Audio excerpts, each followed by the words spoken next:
And good morning, everyone. We have just arrived on the Spanish island of Lanzarote, which is also a part of the Canary Islands. And we will be here until about 7 p.m. this afternoon. So we pretty much have all day to explore the island. And already from my vantage point here on the Explorer of the Seas, it does look like this side of the island is rather barren. It almost has a moon-like landscape to it, and that is probably due to the volcanic eruptions that the island has experienced in the past. So it does have a rather interesting looking appearance to it. And anyhow, we are just about to begin our exploration of the island, so let's get started. Today I'm on the Spanish island of Lanzrote, which is in the Canary Islands, and I'm here in the city of Arrecife. The island of Lanzarote is approximately 80 miles from the coast of Africa and about 700 miles from Spain. Lanzarote is a fairly large island measuring about 37 miles long and 16 miles wide, with the highest point on the island at about 2,200 feet above sea level. And I'm just right in the downtown area where they have a lot of boardwalks with shopping, restaurants, and hotels. And just some background information on the island of Lanzarote. It has a rather interesting history. Once inhabited by native Gauch people, the island's population was nearly decimated by Spanish slave raids beginning in the 14th century. The Spanish-led raids on the island would capture hundreds and sometimes thousands of native people who would then be sold into slavery in Spain. These slave raids would continue up until the 17th century. And likely the only reason why they stopped was because by the 18th century, the island was largely uninhabitable due to volcanic eruptions. It's said that from 1730 to 1736, a series of volcanic eruptions hit the island, producing over 32 new volcanoes and covering up to 1/4 of the island in lava. So that must have been a rather difficult time to live here on the island. And it's said that the few remaining Gauch people who survived the Spanish colonization were then forced to leave the island, and many immigrated to either Cuba or the United States.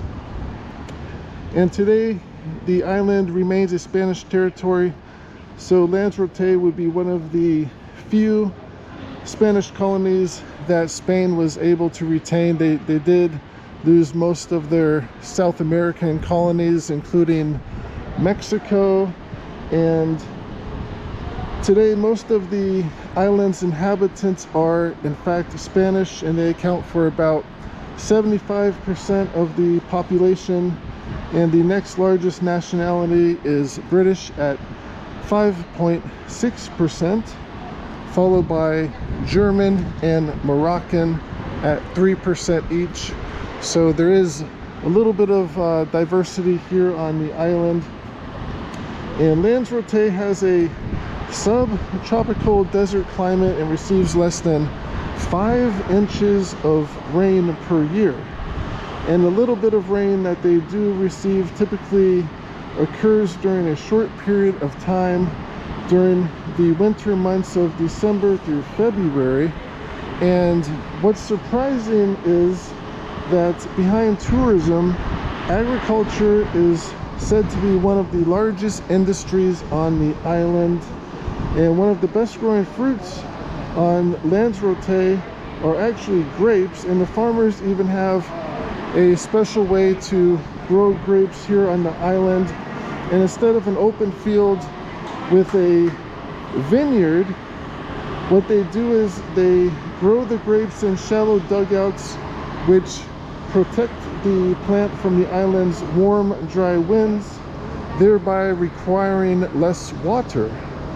And that's a very clever way to deal with the dry climate here on the island.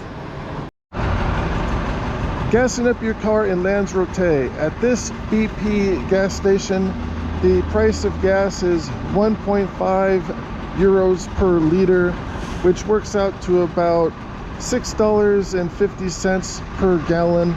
And though the price of gas is higher here than it is in the United States, it's actually not as expensive as I thought it would be, considering that we are in a rather isolated spot in the Atlantic Ocean here in the Canary Island chain.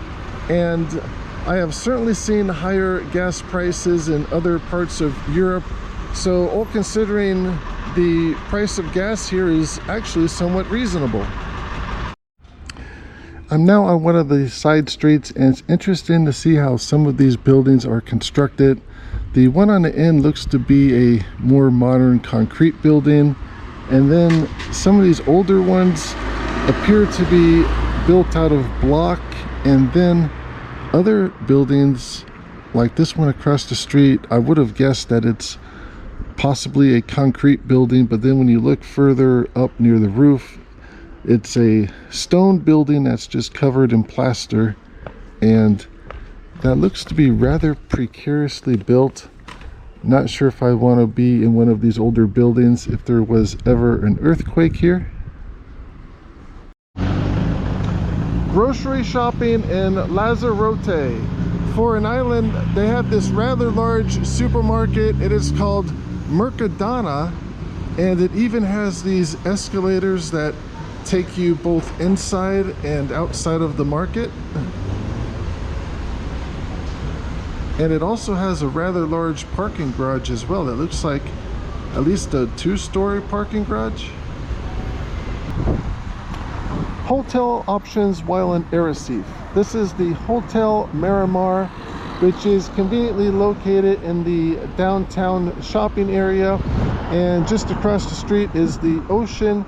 And you also have a pretty good view of a 16th century Spanish castle. I believe that is the Castle San Gabriel.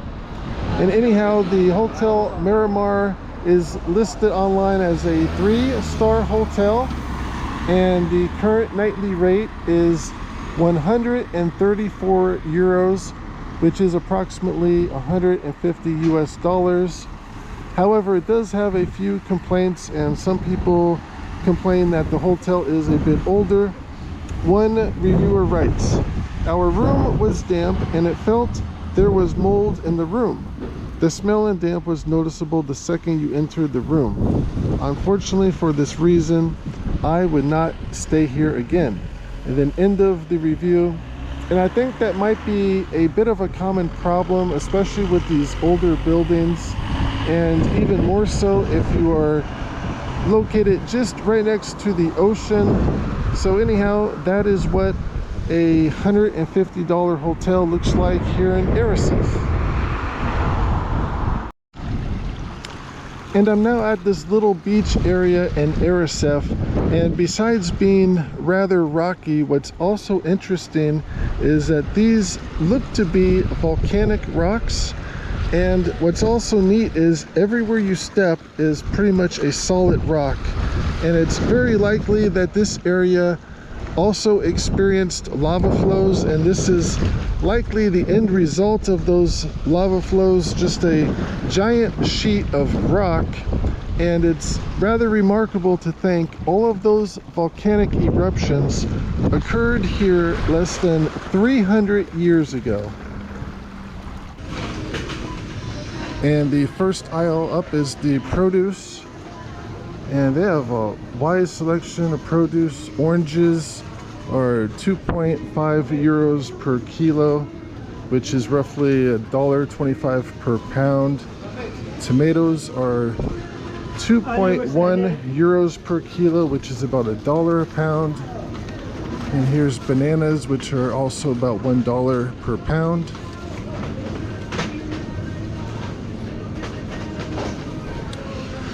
Next up is the frozen pizza section, and these pizzas range from about 2 to 3 euros each.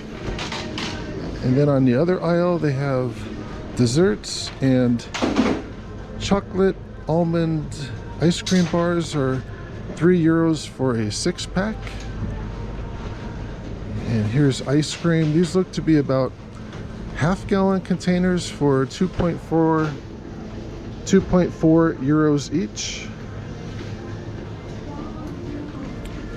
And next is the seafood, and looks like they have octopus for 13 euros per kilo and shrimps for 12 euros per kilo, so that's about $6 a pound. And then they have some whole salmon there for 11 euros per kilo, which would be about also $6 per pound. La zona de dulce.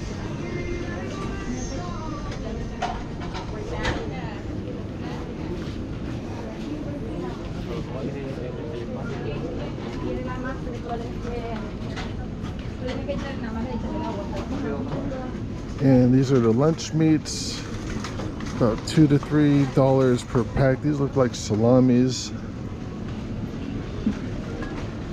And more salamis and hams, and it looks like they have a cutting station here, and they have those look to be ham legs perhaps.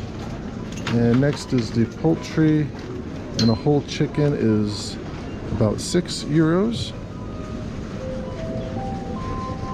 And then across the aisle is ground beef for 4.4 euros per pound.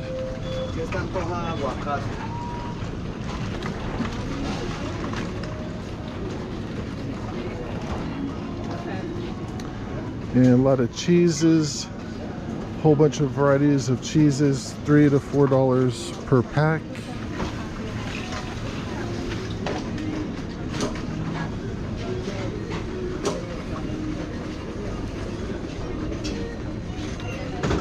And sodas, 1 liter containers of Coca-Cola are 1.25 euros. It's a little bit expensive compared to a lot of the other prices, which were pretty reasonable. And here's the milk, which is a rather small selection, and 1.09 euros per liter. That works out to about $4.50 per gallon for the milk. And here's yogurt,